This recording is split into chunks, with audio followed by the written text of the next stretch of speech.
Hello, and welcome to Chapter 2 of Maintaining Creativity 7.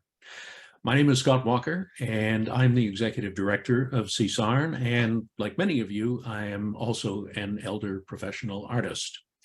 As you've probably gathered from the title, this is our 7th annual conference, and the third one that we've presented online. And although many of us miss gathering in person, and say, gosh, I wish we could be in the same room together, I get what you're saying. And CSARN will be doing more in-person events once we all feel comfortable doing that again. But this virtual format is giving us the opportunity to welcome artists from Lunenburg, Nova Scotia to Victoria, British Columbia, and everywhere in between that artists live and create.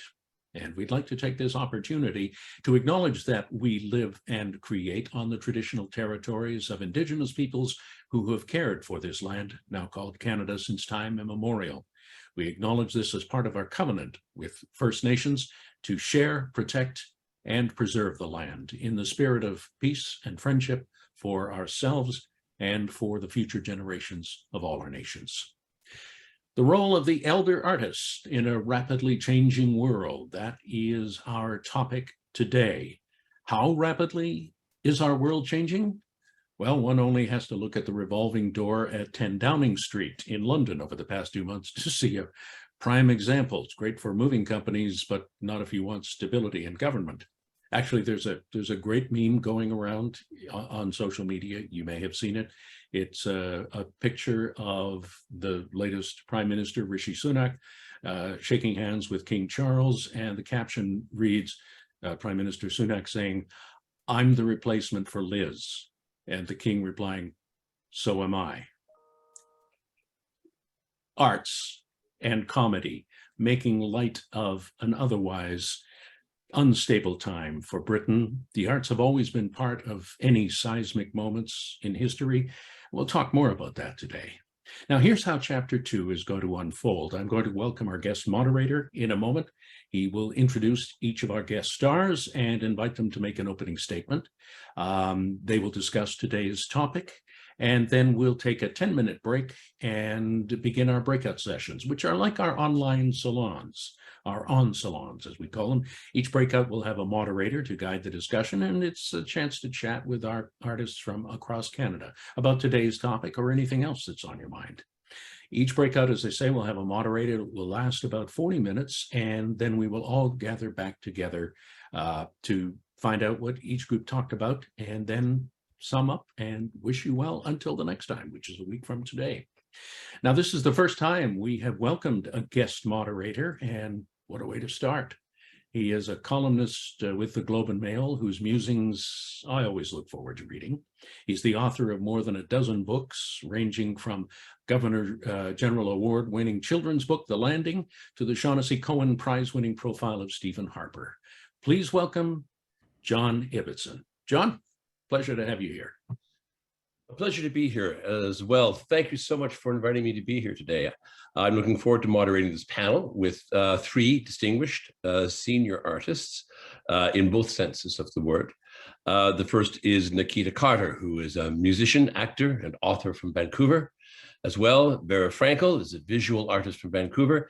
And we are joined as well by Paul Wong, media master from Vancouver. Excuse me, Vera Frankel is from Toronto.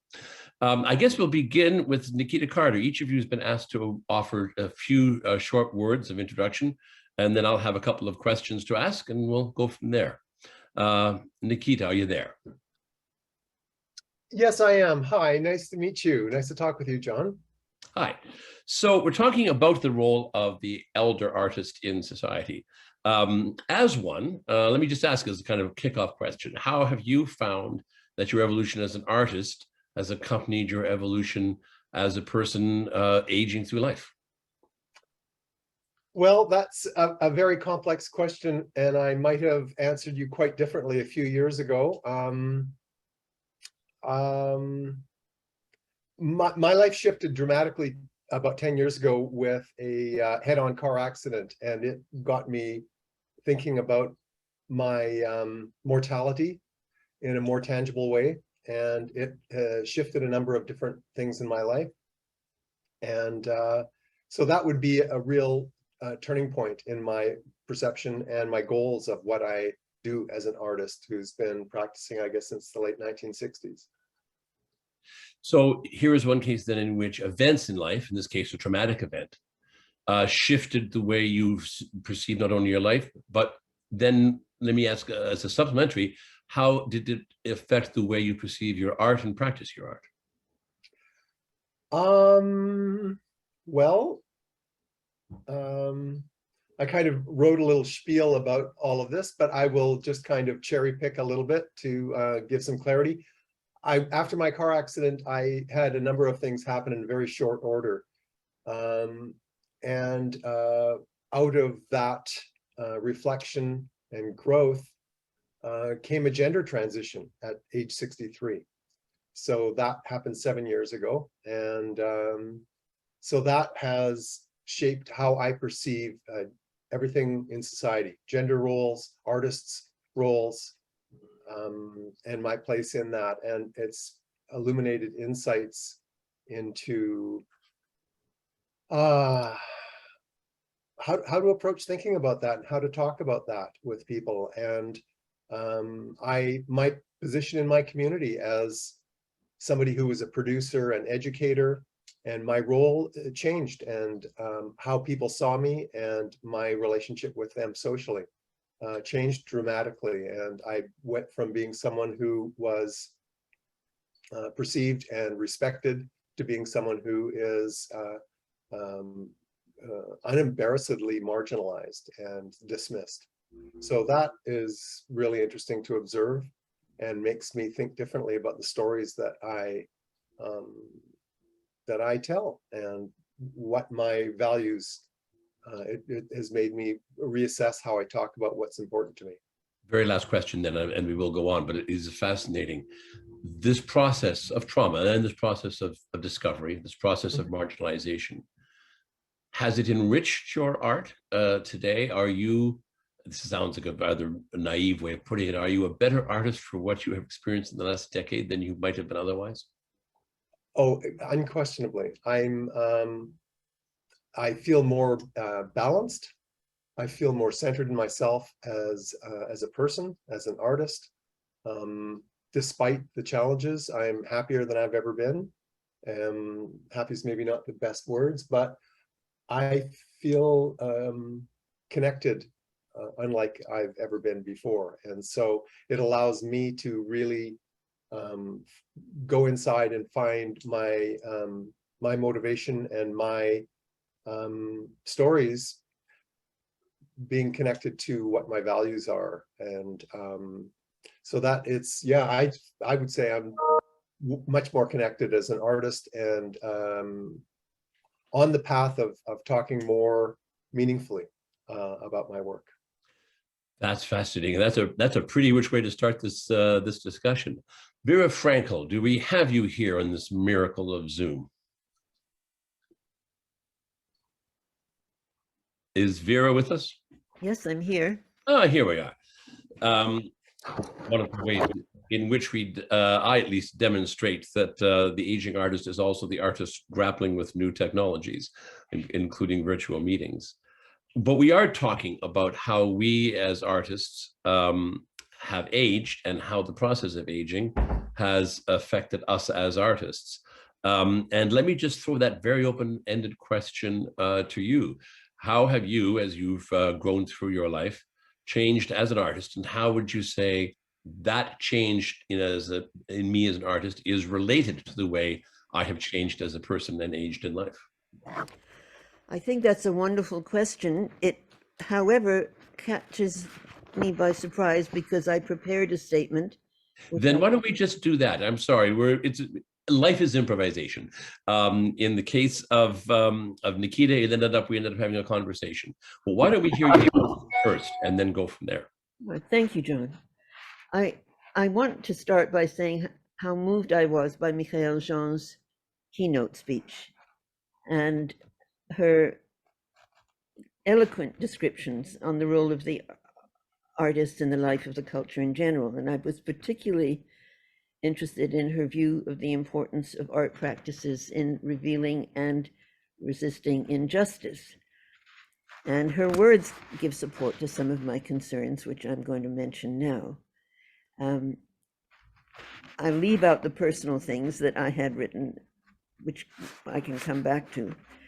But I believe it was the late Tony Urquhart, a wonderful, highly respected artist and co-founder of CARFAC, often referred to as the Artists Union, who is quoted as saying that he was considering leaving instructions that the full body of his remaining works be destroyed on his death, rather than cave in to the unfair art world conditions, a sentiment that I appreciate. To have the most evolved evidence of one's life's work perceived only as a tax benefit, providing free work for museums and galleries that have had little regard for it during the artist's lifetime, is a good reason for feeling as Tony did.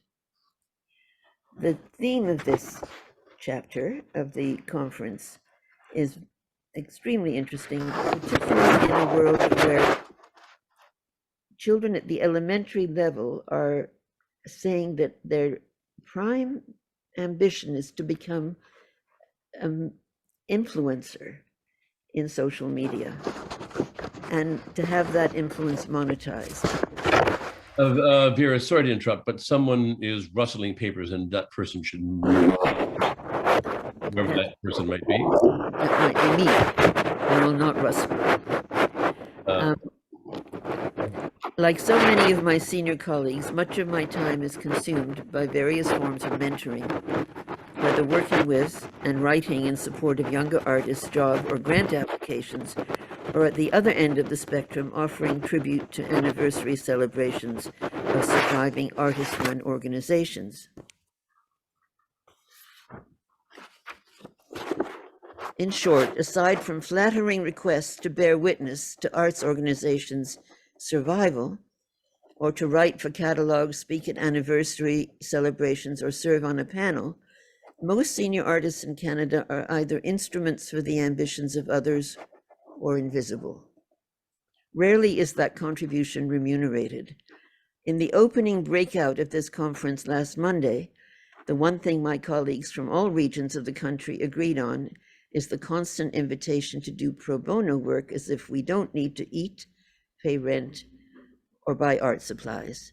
The governing narrative seems to be a fictive notion that at a certain age, despite being at a time of one's greatest powers, one has had one's day and should step aside, and maybe just pop up from time to time if useful.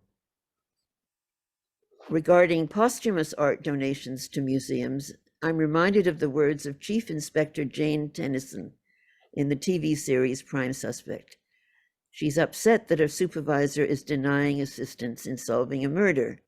She says, "You'll provide more officers to carry the coffin, but not in time to find the killer."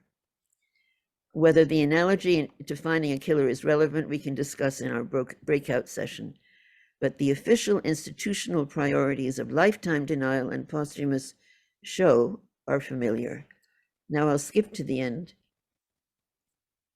It's good that so much art world energy is devoted to supporting the emerging artist, and that's as it should be, keeping in mind that the true definition of an artist is of someone who is always emerging. All we need is balance and an equal amount of energy at both ends of life's arc. Just watch how elders emerge and make it possible for us to share the skills and wisdom we've acquired over half a century or more. I'm thinking I should probably design a t-shirt. I just don't know if it should say Elders Emerging or Emerging Elders. What do you think? I think it's a provocative question, and I thank you for it. Our third commentator today is the media master from Vancouver, and I'm very curious to hear what that is, Paul Wong.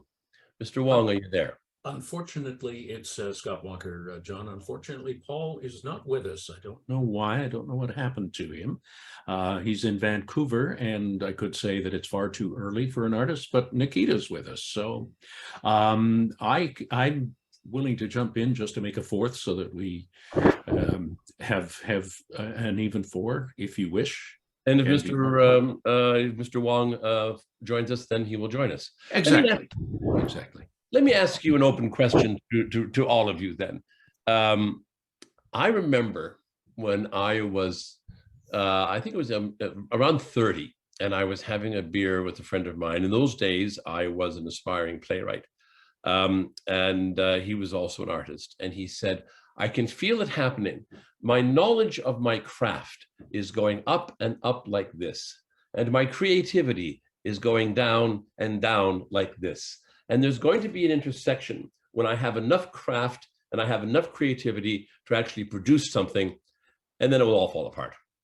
So I haven't had a chance to ask my friend 35 years later whether that's indeed the case. What has been your experience? Certainly, your capacity, your understanding, your mastery of whatever form you're working in increases over time.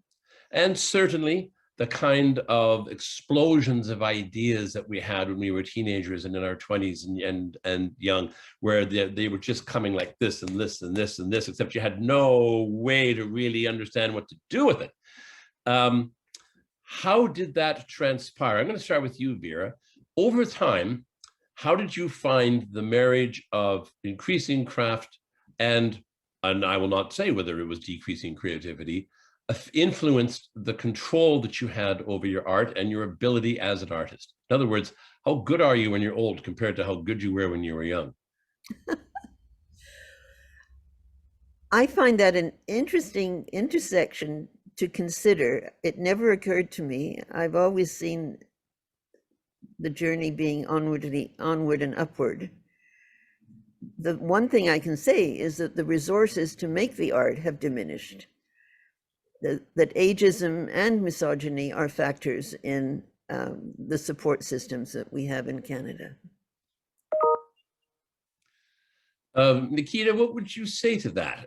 Would you agree that ageism, misogyny, and the general lack of support for older artists impair the ability of artists beyond a certain age today, or are other factors at work?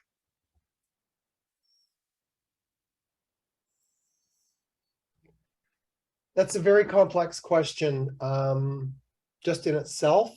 When you factor in the lens of being transgender, LGBT, queer, whatever you want to, however you want to, people define that role differently. Those are all factors, and I would say there's kind of hierarchical thinking in that way. Women are from the beginning set at a lower peg in terms of being taken seriously in almost every sphere. Trans women are much lower than that. There's lots of debate about if trans women are women, and never mind trans women of color, who are perhaps the largest targets that we have in society these days, very, very badly marginalized.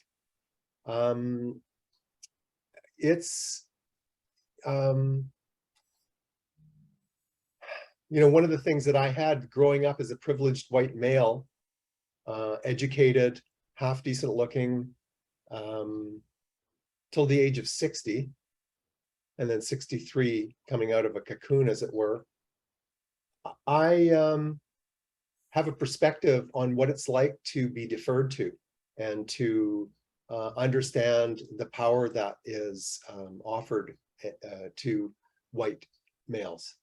And it's really informs how I am perceiving everything, including my role as a trans person that has, my book that I've got coming out next year is called Both Sides of the Great Divide.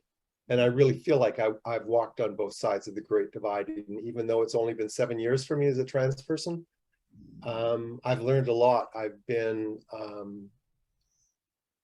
learned a lot. And so I'm in the middle of trying to make sense of all that. But I have the benefit of,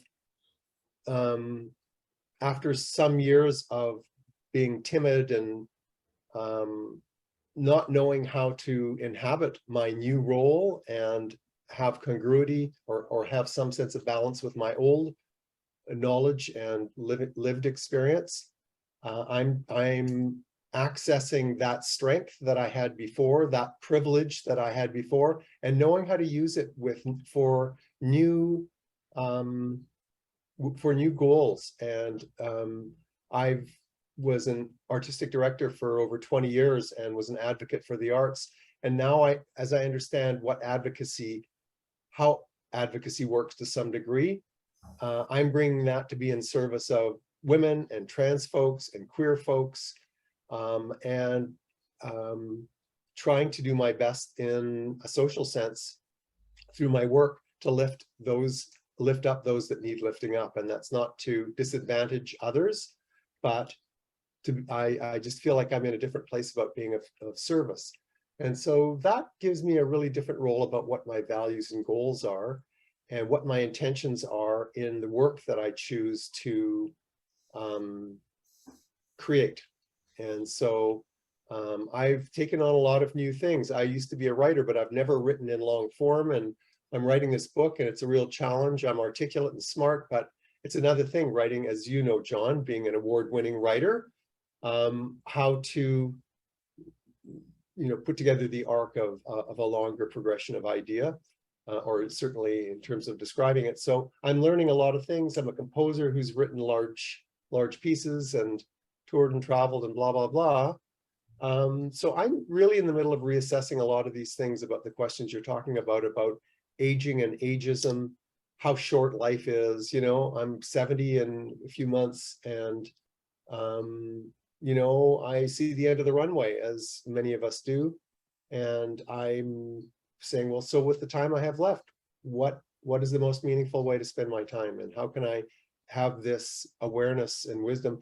And, what I was creating as a young person, I had lots of ideas, but I have many more now, and they're much more powerfully integrated in my understanding of how to speak to them. And I'm understanding it in how to connect what my values are, and how to, well, I speak about this a little bit in the notes that I wrote today. I wrote a short little prepared statement that I'd like to say at some point. Well, why don't you say it now, and then Okay, all right. Next topic. Yeah, go ahead. Thank you very much. Okay, so I'm just going to read. So first, I want to thank Scott and Solange and the folks at CSARN for the opportunity to share time together today. Greetings, fellow Earthians, my co-travelers on this delicate blue orb that we are gifted to inhabit. I'm a creative artist and a trans woman. I describe myself now as a hybrid being. I transitioned nearly 7 years ago at age 63. Talk about shaking up one's world. Thankfully, it has made me very vulnerable. And as a result, I've learned so much from getting my yin-yang in balance on a personal, artistic, and societal level. What does it mean for an elder artist to model possibilities for a more evolved way of thinking and living through their creative work? To live and manifest my values, I feel that I must have more questions than answers. With that openness and curiosity, I have the opportunity to create congruity between my actions and my values. Where did I learn my values? From my parents and ancestors, from all of my social conditioning and education, and my own experience. Lately, I've been thinking of my life as a series of failures with occasional success. But that begs the question, what is success and what is failure? I see these as conditioned reflexes. By having more questions than answers and seeking mentors that model more evolved choices, I have endeavored to distill what is important for me in my journey. As an artist, that becomes the material for my storytelling. All the lessons I've learned encourage me to make myself as vulnerable as possible in seeking that congruity of action and values and doing my utmost to live a life of evolved consciousness. This vulnerability is critical in making my work approachable. It helps me to share my experience and perceptions rather than to tell others how they should act or think. I hope that this can inspire others to take the risk to live as meaningfully as possible.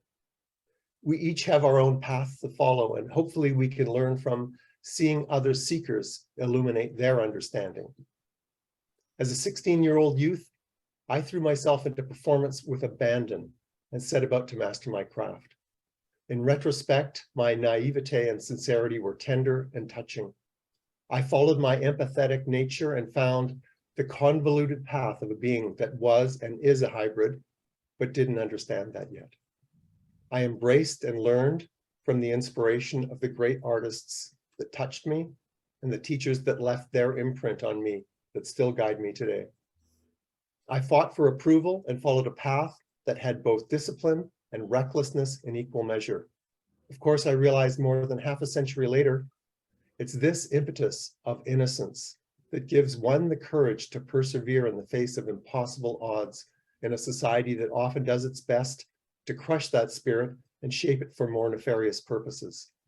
My understanding now is that one of the great priorities in my life as an elder artist is to model kindness, a higher purpose, to provide inspiration, to lend perspective to younger artists, and to empower them by asking for their wisdom to help me to understand what they perceive as reality in our increasingly complex lives. With Earth's population stretching our finite resources, our suffering ecosystem, and our reluctance to change our economic and political models, we rush to embrace fear rather than love in a race that's escalating at a dizzying tempo. We as artists are tasked with aspiring to ally ourselves with the harbingers and models of the evolved consciousness that our planet is asking us to manifest. Evolved consciousness is the loftiest of goals, and we as a species are being asked to embrace that aim with every waking breath. Our role is to stimulate the awareness of the interconnectedness of absolutely everything. We must embrace love. Thank you. I'm glad that we had an opportunity to hear both that and Vera's prepared remarks, despite my best efforts to manage to forget about it. Forget is the wrong word. To mismanage the moderating function. Let's put it that way. You didn't mismanage. You did not mismanage. You were an enthusiast. There we are, an enthusiastic amateur. That said, how much longer do we have in this session before we go to the breakout, Scott? We have another 20, 25 minutes. Okay. So I'm going to interject a bit as a panelist rather than a moderator, and talk about something a bit different perhaps than from what Vera and Nikita have talked about, which is the actual tangible, concrete task of creating with an aging brain, which is, I think, in some ways what we're dealing with here. I had my first play published when I was 19. I had my first young adult novel published when I was 30. I had my first nonfiction work, biography of Mike Harris, published when I was 42. And I've had works published every 3 or 4 years since then. And the next one being published next year. And I have noticed two things happening to me over the course of those 40 years, I would say. The first is not a question of declining creativity. The first is a declining ability to multitask or to focus in short spurts. So as a journalist, for example, which I'd been since 1988, it used to be I remember coming into the newsroom of the Ottawa Citizen after an all candidates debate. And as I dashed in, the city editor said, "You have 13 minutes. So they gave me 13 minutes to write a 550-word story on an all candidates debate. And I did it. I filed it in 13 minutes. I would probably be able to do it today, but there'd be a mistake. I find that if I have to rush when I'm writing, I'm more likely to inject error into my writing than in the past. So my ability to operate under pressure, my ability to write a column on election night, analyzing the unexpected election results, is not as great as it was, say, 25 years ago. Now, that said, my ability to understand what actually happened on election night is probably greater than it was 25 years ago. So there is that contradiction. But I have found that the job of managing the career, if you'll forgive that word, but for me, it very much is that career. The career as a writer who's also a journalist, is keeping yourself away from things that you're increasingly going to fail at because you're aging, and putting yourself in the middle of things you're getting better at because you're aging. So as Nikita said, I avoided long form as a younger writer and as a younger journalist.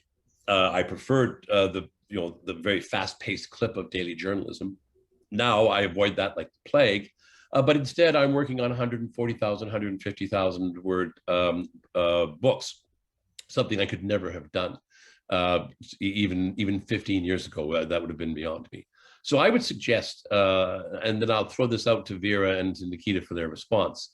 I would suggest that the process of success as an aging artist is to recognize your aging, to watch your brain, to see the areas in which your brain is deteriorating and you are not as good as you used to be at this or that, but to build on the knowledge that your brain has accumulated, its ability to grasp large forms, for example, to concentrate at great length over long periods, for example, and to exploit that as something that a younger writer has not yet developed.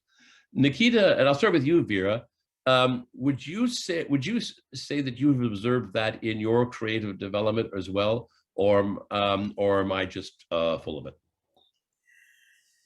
Ooh, I don't think you're full of it, but I think you're being very self-critical and maybe attributing to a brain change something that really is a preference. You may just prefer long form and have a great deal to give to it, and you're reproaching yourself for not wanting any more hit and run journalism. I would say, take your mind off that. I share it in another way. I was in a train accident a few years ago, and it's affected my mobility, and 3 years of house arrest during the pandemic has made it worse. So I share your self-criticism because I can't move the way I used to. So a lot of what goes on in my life happens virtually or in writing rather than my traveling the world as I used to. I try not to become despondent. It's sometimes difficult. I wish there were more people like Nikita and her expression, her recommendation that we embrace love. The world is so crazy that much of it is difficult to love. I'm the eldest in this group today. I have stories of being mistreated even when I was younger, so I can't attribute the world's madness only to my being 83, but to me, you're a young pup. Best thing I've heard all day. And all you need to do is keep writing in ways that you love writing, and forgive yourself for being hit and run when you were younger. Before I go to Nikita to ask your response to that, you remind me of something wonderful. Wonderful and also poignant. I wrote a biography of Stephen Harper between 2013 and 2015. And at that time, Richard Gwynn's 2-volume biography of Johnny MacDonald, the first volume had just come out when I started, and the second volume came out while I was working on Harper. And I decided not to read Gwynn because I didn't want to be reading a big biography while I was writing a big biography. I thought I might accidentally plagiarize from him. And so I waited until I was finished the first full draft of Harper before I began reading MacDonald. I knew Richard, I'd seen him socially, but we weren't friends or anything. But I sent him an email about halfway into the first volume and said, every now and then, you launch into a book and you realize you are on this wonderful journey. And it's that kind of book you remember as a kid, where you're running home from work as fast as you can because you want to get back into the book. And your author is a sure and certain guide, and he is going to take you down this wonderful journey to a very satisfying end. That is your MacDonald. And I will tell anyone who asks in public or in private that your MacDonald is superior to my Harper. And my only defense is look at the source material we each had to work with. And Richard sent me an email back and said, well, that gets you lunch. So the next time he was in Ottawa, we had lunch together and we compared notes about working on a biography. And I was astonished to discover that Richard had finished MacDonald at 78. And I said, this is an inspiration to all of us, certainly to me, that you're, in a life filled with accomplishment, your greatest achievement, your 2-volume biography of our first prime minister, is something that you wrote in your late 70s. And that is just an amazing thing to know. And as I say, an inspiration to us all. What I did not know was that even in that year, Richard had been diagnosed with Alzheimer's. And he left us last year, I believe now, after enduring that for several years. So there are two things here that this story reminds me of. One is we can do our best work towards the end. We can take everything that we've achieved, everything that we have gone through, distill it and write or draw or create whatever it is that is a summation of that. We can do Richard Strauss's 4 last songs, his greatest achievement as a composer, I believe, and the very last thing he wrote, or Beethoven's late string quartets. We can do that, but we also have to remember that something is just around the corner. We don't know when it is coming or what it's going to be, but it's just around the corner. So we should write or compose or do whatever it is we do now well, because we have this gift, but you never know. Nikita, based on all of that rambling and Vera's wise admonishment not to beat ourselves up, what's your take on your craft now and what makes you capable of achieving? I'm learning new software to edit video. I'm working on getting better at the recording medium for my I've just been asked to create sound for a video, which I've done in the past, but it's with new software. I'm more formidable than I've ever been. I'm not writing 60-minute pieces for, I had a group called the Now Orchestra that toured the world and had premieres, blah, blah, blah, around Berlin, on and on and on. I'm more clear about what's important, and that for me, and Daniel Lyon just said, well, you think about creating work that takes less time to complete and so on. For me, it's just about being in process, and it's not the completion. I've completed lots of things. It's really engagement, depth of connection, as I said earlier, connecting one's values and actions and having that congruency. I heard that expression back when I worked with an education group called Beyond War in the mid-'80s. And it talked about having congruency between your values and actions. And that just hit me like a lightning bolt. And I have that as an operating principle, if you will, for how I'm trying to live my life as best as possible. I don't want to have certain kinds of values and to act not in accord with them. And so for me, I just am so excited to be living and creating. I survived a head-on car accident. I'm, aside from crushed vertebra in my neck and some other injuries, I'm, starting to lift weights again and trying to rebuild lost body strength and things like that. But I'm looking to collaborate. I'm working with young people, and I like to mentor, but I'm being mentored too. It's such a different world talking to a 22-year-old who only knows living online. and their perceptions about what it is and how to be in the world are giving me a perspective on something that I think a lot that I certainly didn't see clearly 5 and 10 years ago. And talking to young trans people who are transitioning in their teens is Transgender Archives at the University of Victoria. It's the largest one in the world, the only one in Canada.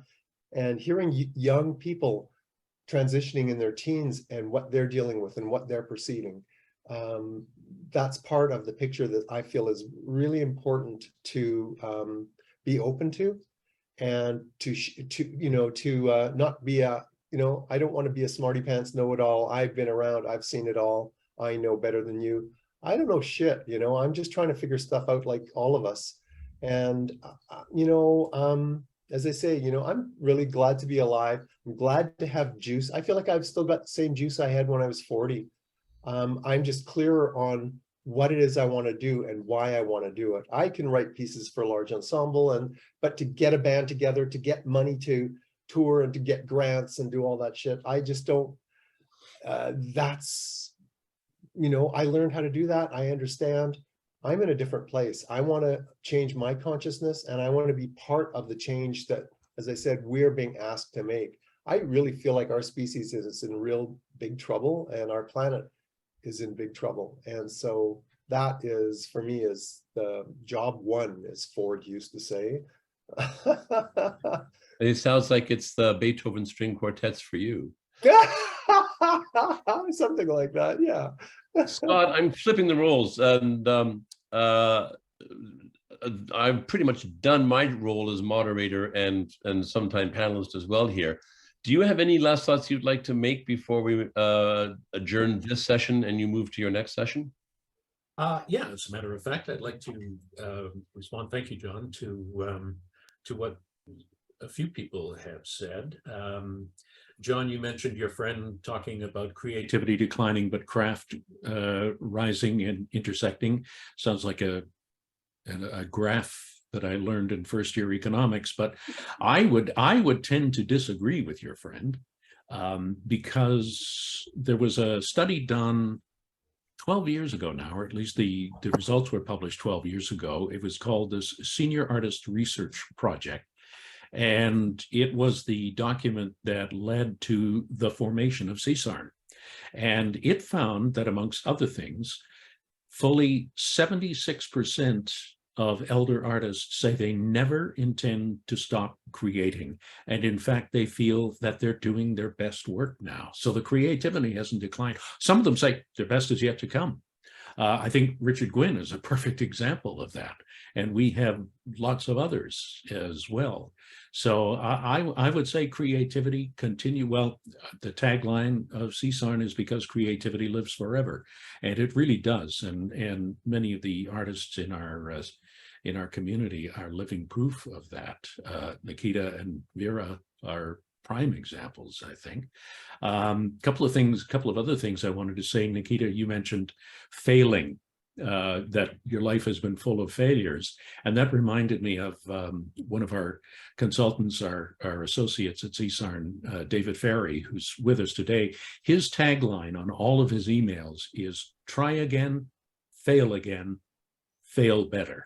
And he's quoting Samuel Beckett there. But I mean, that says it all for us. We just keep creating, we keep working, we keep getting better. The craft certainly gets better. I wish I knew now, or I wish I knew back when I was in my 20s and performing in musical theater, what I know now about how to develop a character and how to project a song. I can't play the juvenile lead anymore, sadly. And I can't move as well as I did when I was younger, but the craft is still there and the creativity is still there. And one of our salon participants once said, and Nikita, it may have even been you. I don't keep track of what people say, but it was to live your life with ferocious intent. And I think we all want to do that because, yeah, we don't know how much longer we have, but we're going to keep working as hard as we can for as long as we can. So should I design the t-shirt? Go for it, and we'll help you distribute it, Vera. Okay, thank you. That's it from me at this end on this panel. Scott, I'm going to throw it back to you for the next step. Okay, thank you, John. I would just like to say, does anybody else have a final word that they'd like to share with us before we take our break? Just a big thank you. Thank you, Vera. Thank you, Nikita, and thank you, John. This has been a really, really interesting discussion, and I was happy to be part of it unintentionally, but it was great chatting with all of you. So that's it for the first part of Maintaining Creativity 7, Chapter 2. We are going to take a break now for about 10 minutes. And what will happen is we will move into the breakout sessions. It's a chance to meet some new people, perhaps, or renew old acquaintances. We've had people say, I haven't seen you for 20 years in art salons. We love it when that happens. You should have received an email in the past 45 minutes or so with a link to join the breakouts. If not, the link will be posted in the chat room for you to click on. It will also be posted online for you to type into the browser. You will have to sign out of this meeting and enter the breakout session. Each breakout will have a moderator. We'll regroup afterwards, hear a summation of all the discussions, and then we will head on our way. So enjoy your break. Enjoy your breakout. All right. So let's find out what everybody had to say. I'm going to ask each of the breakout moderators to give us a short summary. We will start with Philip Silver. There we go, unmuted. Thank you very much. We had a wonderful group. At its maximum, there were 11 people there, and some came, some went. It ended up with 9. We had people from Toronto, Kelowna, Ottawa, Hastings, Ontario, Winnipeg, Vancouver's, and let's see, Caledon, and Vancouver again. An interesting range of people from aspects of the theater world, as well as visual artists, performance artists, etc. I think everyone was really struck by what the panelists had to say, and everyone had their own particular take on it. The takeaways that I got, and I can't remember who in my group said this, but not my comment, it's theirs, so credit to whoever said it.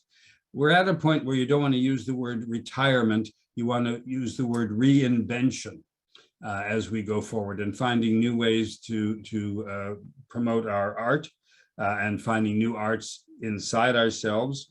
Somebody also pointed out we are always emerging. There are some people who were struggling with other aspects of their life, and the art was being a help to them. Somebody used the word, we should be aging boldly. We should be blossoming.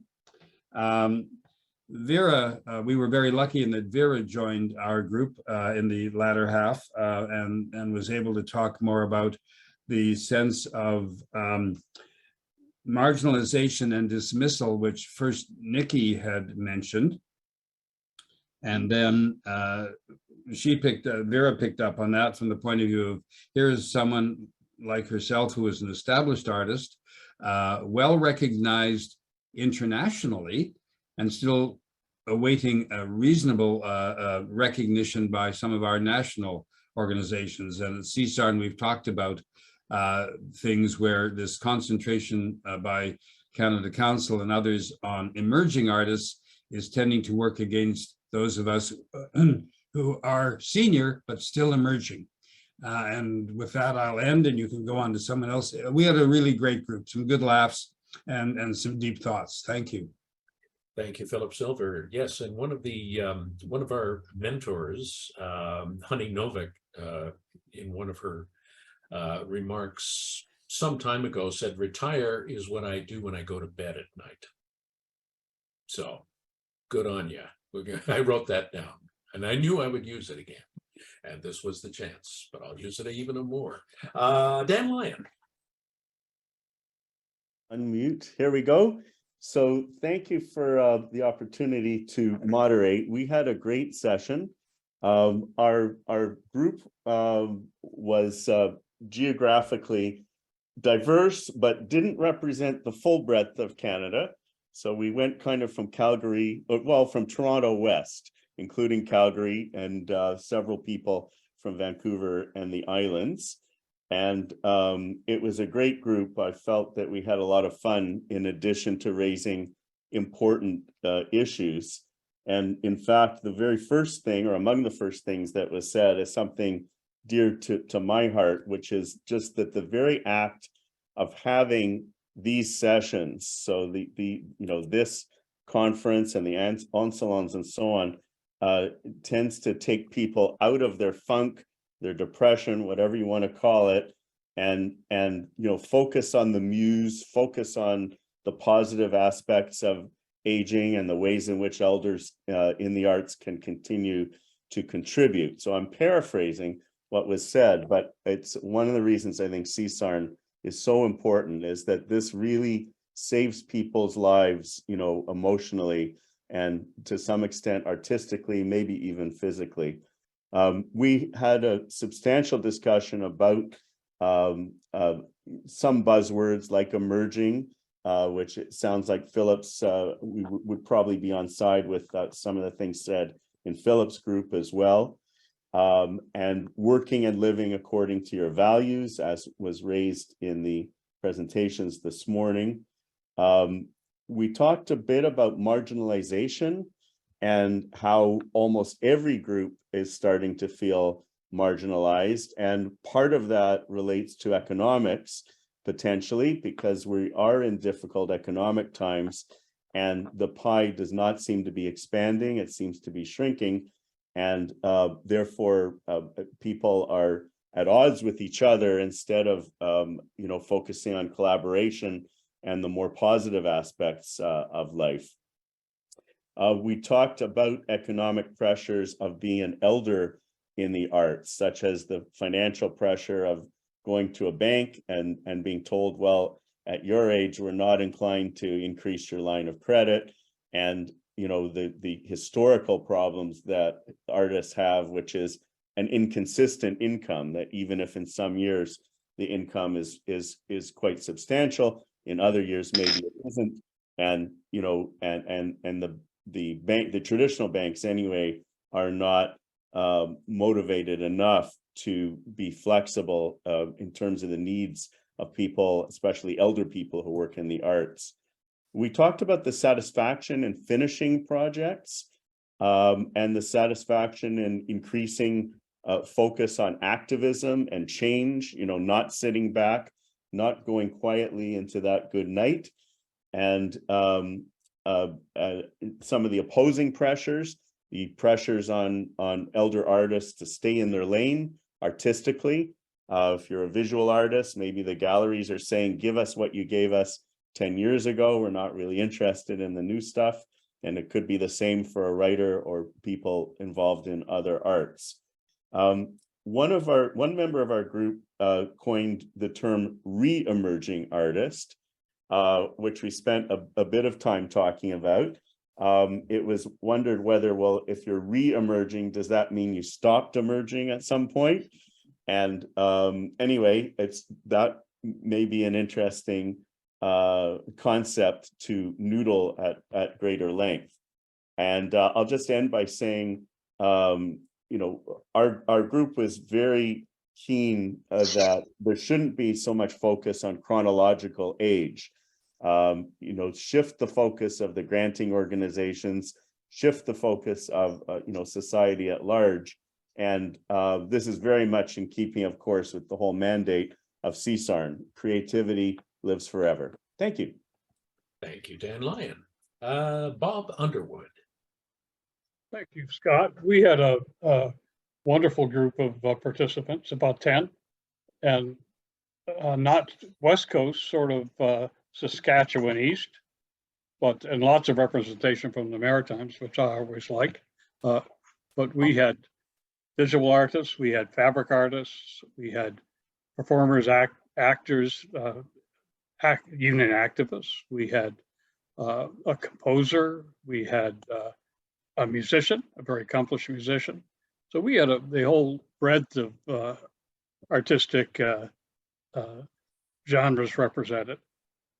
But we did a straw poll at the beginning of the session to test the question, does creativity live forever? And I like John's intersection piece at the beginning with the panel, but I took some exception to concerns that creativity doesn't live forever. And we got a 100% vote yes, it does live forever. So I thought that was most interesting.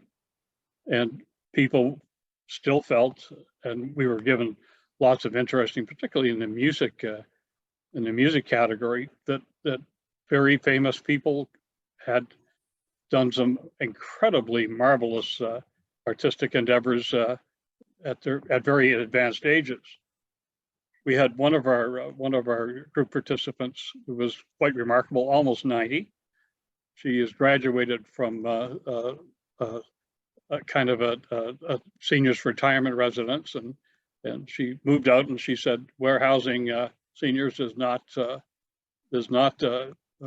conducive towards artistic development or personal development. So God bless her, she gave us that statement. But I think being one of the last moderators on the list, I think we could echo Phil's group and Dan's group. Those issues were all covered and addressed very articulately, I might add. Not only was ageism addressed, but sexism was addressed as well. One of the participants who was a composer and a very noted composer, she said, "Find me an orchestra director who's a female, and I'll be very surprised." That's one area which has been pretty much reserved for male conductors. And one of our participants mentioned that she had embarked on a career of engraving, and she was very accomplished at this, and she had to create a pseudonym because the men in the group wouldn't take a female seriously. And they were all shocked and surprised when they discovered that this very clever engraver was in fact, a music engraver was in fact a female. So that's my snapshot of our group, and I learned a lot, had a lot of fun, and we exchanged some wonderful stories. Excellent. Thank you, Bob. Tabby Johnson. Hello, everyone. I was graced with Anne's presence because I'm on my cell phone and I couldn't see hands. We were a very fabulous group. As it seems, everyone here at this conference seems to be pretty darn fabulous. We're preaching to the choir and it's all right with me. We had people from Victoria, West Van, originally from NYC, moved to Toronto, Montreal, Vancouver, back to Vancouver, to Toronto, Montreal, Vancouver. So we didn't have the middle and we didn't have the East, but we had a rocking group. We spoke to the deepening of one's art, finding the thread line that you can only find in a body of work. It's like you don't know where you're going till sometimes you can look back and, oh, so that's where I was going. Oh, that's interesting, and build from there.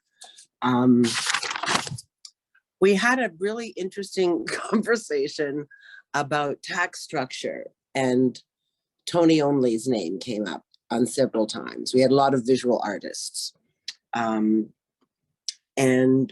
there was much discussion on how CSARN might become more involved in looking at policy changes. And Scott, you and I have been talking about this for quite some time. So I've got Pierre is going to get in touch with you because he's been doing a lot of work on the West Coast. And I thought we might compare notes and emails and look at, because that's where the big change is. We talked about charity donations and how artists are over charity donations. It's sort of, they want to be able to we all want to make money. So that led to the conversation about respect. And there was a lot of disagreement with, in respect with multitasking. It's more about how we have changed what multitasking is for us as pertinent to us. And that we are multitasking, is just differently. And I think that was an interesting bend in the conversation. The remunerations versus the pro bonos, lots of stories to exchange there. I think the overall wasn't me. The overall walk away, I'm still sitting here. The overall walk away was the tax structure and what CSARM, because apparently CPAC, no, the other one, CARP, isn't doing anything. They've got other things on their plate. All in all, some really interesting conversations. It was a delight to be in that group with Anne. Anne, do you want to add anything that I may have just sort of missed? Anne? Thanks, Tabby. I was looking to unmute myself. Yeah, it was a great group. I wouldn't have too much more to offer to that, except that the only thing is with it, when we're going back to honorariums and our big discussion about donating our work for free, I think in the different disciplines, you know, there's fine tuning to be done. And I think certainly more education on how to be, feel like you're contributing to a charity or to a, to some kind of cause without feeling that you're being taken advantage of would be first. And also that we need to teach people to build honorariums and fees into projects so that we are not taken advantage of and our work is in fact respected. So well done, Tabby. Thanks very much. And I'm signing off. Thank you, Tabby. Thank you, Anne. Yes, tax. That's a big picture discussion that we've had at the CSARN board level and are going to continue to have. And then we hope have with people who can do something about it. Who's next? Millie Ristvet.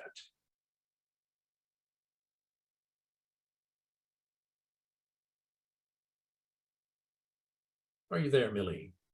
You're muted, Millie. Now There you you are. can hear me. Yes, the tax. I'm going to start off with the tax before I start talking about give my report on the group. The tax thing, perhaps we should get CARFAC in on this.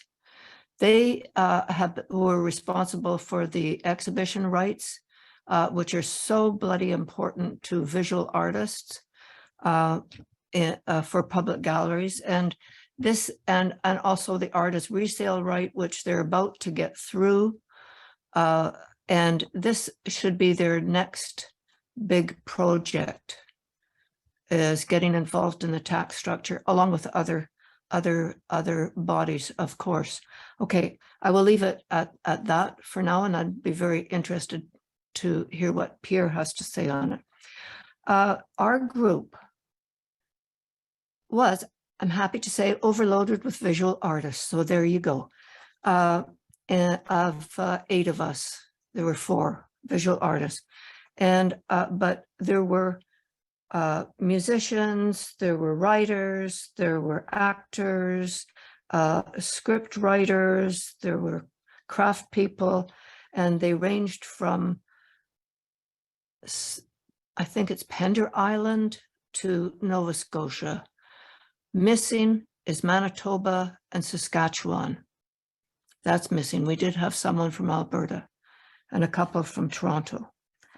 One of the first things that was mentioned in response to what Nikita and Vera had talked about was, I guess it was the hearing naivete used in a positive sense.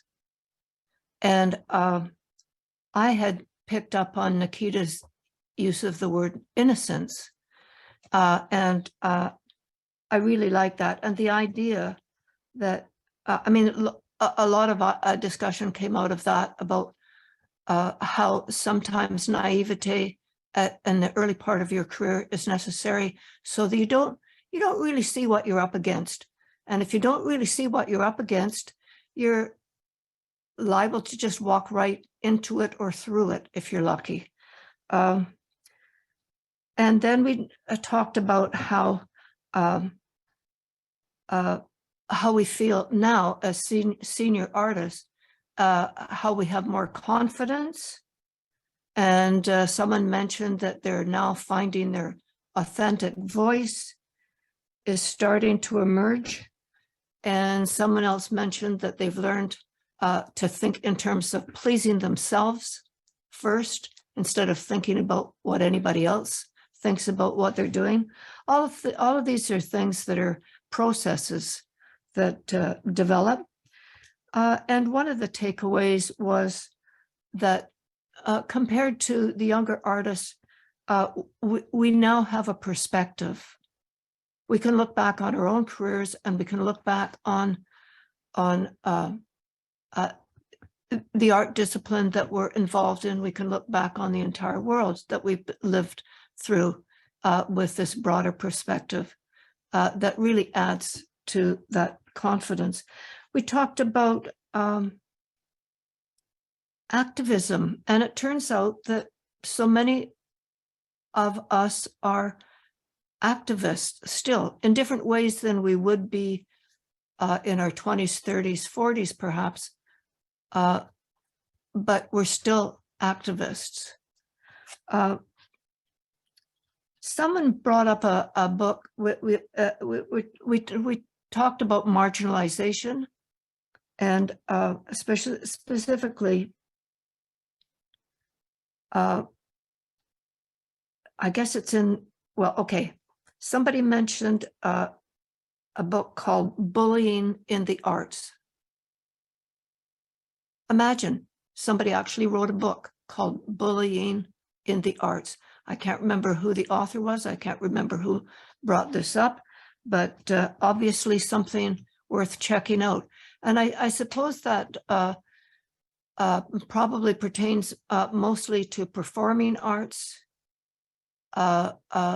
more so than visual arts, but an important thing to consider for artists who are coming up into their, maybe not reached their senior years yet. We talked a little bit about the problem of that digitalization. This comes up again and again, still coming up for me. I am not a Luddite, but I am a slow adopter. And when new technology comes along, I'm kicking and screaming my way into it. I accept what I have to accept. It's caused me no end of grief as an artist myself, having to digitize all of my work like 50 years after it was done. And naturally, a lot of that is still in slide form, so absolutely useless to anybody. But we also talked about the Canada Council's digital portal as being a one-way in and no response back for the individual artist, not necessarily for organizations, but definitely I know organizations have enough difficulty with the Canada Council getting response, but for individuals, it's impossible. There was a bit of a discussion too about the value of grants and how dependent artists can be on them, and whether artists should not have to go through those hoops, that artists should be given a living. And we brought up things like the fact that artists are now more and more being considered essential workers. We have over the years reframed the status of the artist, and we don't talk about it in the same terms. We recognize that the arts bring in more money to the economy than a lot of industries do. So that landscape is changing a little bit. I'm going to get lost here. My notes are so flimsy because I am no longer able to multitask very well at all, to listen and to take notes. is getting beyond me. So I'm going to turn it over to Jan, who is in our group, to see if, Jan, would you like to add? I think you did a great job, Millie. So I feel well represented by you. So you did multitask, and thumbs up to you. My goodness. Okay. I know I forgot something. Okay. No, we all forget something. Thank you, Millie. Yeah. Thank you, Jan. For those of you wondering, the book that was discussed, Bullying in the Arts, Vocation, Exploitation, and Abuse of Power, is by Anne-Marie Quigg. And someone has posted the link if you wanted to get the book in the chat room. So there you go. And thank you for that. Gary Neal. Thank you, Scott. We had 7 people in the group, every geographically spread out from Wolfe Island out to the West Coast and Vancouver Island. We were primarily visual artists. We had a photographer as well and a storyteller.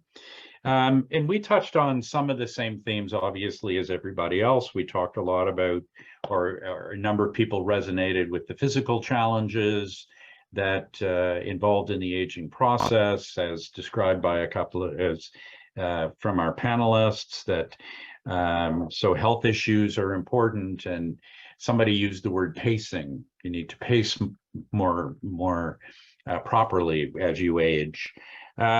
We talked about as well values and taking action, you know, the rapidly changing world. And it was really interesting because one of the participants said, well, he's now very much into global warming.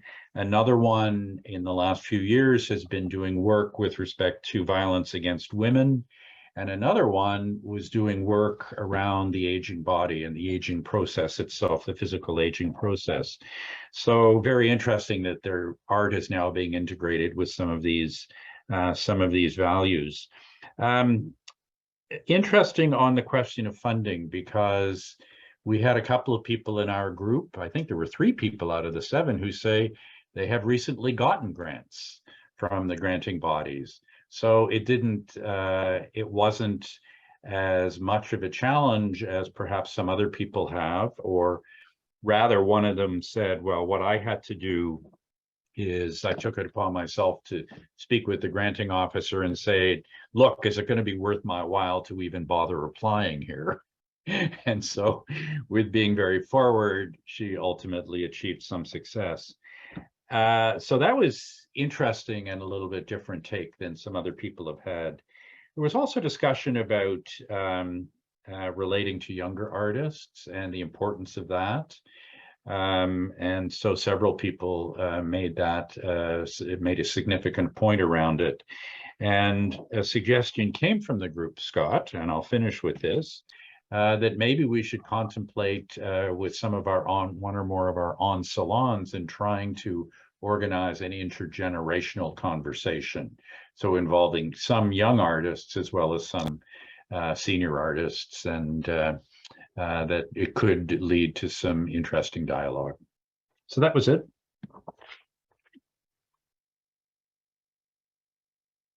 Thank you, Gary Neal, and thank you for that last remark. That is something we have been discussing, an intergenerational on-salon. So we are working on that. A few details to work out, but it's going to happen for sure. Pauline LaBelle. I am so sorry. I have to go, but it was a wonderful, and I'm just sorry because we're out of time. I'm sorry. It was wonderful. Thank you, everybody. Bye. Well, thank you, Pauline. And so there. David Ferry. Thanks. I'm such a fortunate moderator today because in my group there was 9 of us and the other 8 were all women. So it was good to know that everyone else in the group was way more smart than I am, way smarter than I am. We talked about all the things that would be discussed. It's great to be sort of towards the end of the reporting back because so much has been covered. We stepped into the conversation launched off of some of the comments that our participants mentioned, and you know the concept of a career or one's art being a series of failures with occasional successes, which Nikita mentioned, which started a lot of conversation about the concept of failure and what that means. And, you know, is it really failure? We talked a lot about always emerging, Vera's comment, and how we all felt that that was true. Our participants were from Montreal out to the left coast and with stops in cities and small communities between. And there were, I think all of us started as artists doing one thing and have branched out into a bunch of other things since. I mean, from dance to writing, from acting to writing. A lot of people have started writing and are finding that a very rewarding way of focusing one's incredibly tighter, narrower perhaps, but stronger laser beam of one's creation.